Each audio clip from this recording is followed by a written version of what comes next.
Let the curing and cleanup process begin.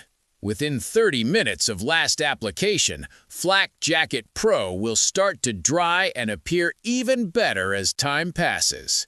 This is when you can carefully start to remove any tape or plastic sheeting you used.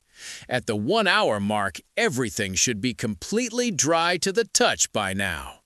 Opened and mixed cans may be discarded normally at this point.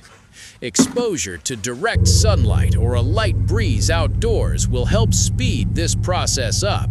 Follow all instructions in your user guide for curing times and post-installation care.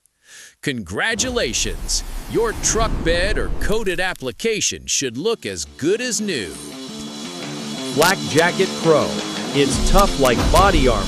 It's made to be fast and to make things last.